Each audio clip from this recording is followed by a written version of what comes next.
people have like they have 4 fundamental fears. One is fear of their own inadequacy and malevolence. That's a big fear, man. That can really do you in if you confront it accidentally and fully. Happens to soldiers sometimes in battle when they find themselves doing things they can't believe they do. And then we're afraid of society. That would be the oppressive patriarchy, because society judges us harshly and mercilessly in many ways, and we don't like to plummet in the, what would you call it?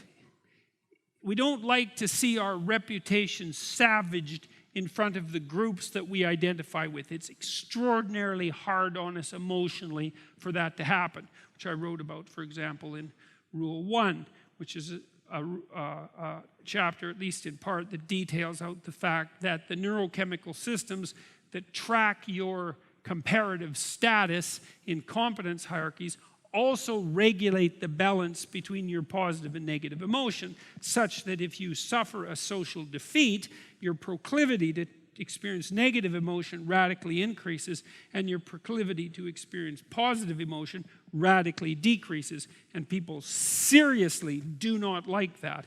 And it's no wonder, because who wants to be completely overwhelmed with sadness and bitterness and anxiety and resentment and disappointment and frustration and grief, and then also devoid of happiness?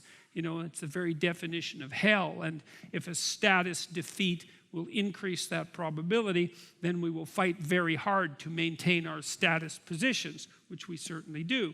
That's another fear. And then, of course, we have the fear of nature, and we should, because, of course, nature, despite being the environment and this thing that we should be striving to protect and maintain, is also trying with all of its might constantly to make us ill and old and kill us, and is generally very successful at all 3.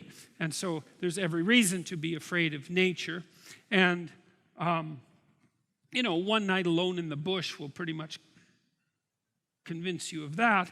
And then people are also afraid of the unknown. And so those are the big categories of terror that human beings face. And to be naked on stage is to face at least 2 or 3 of those simultaneously.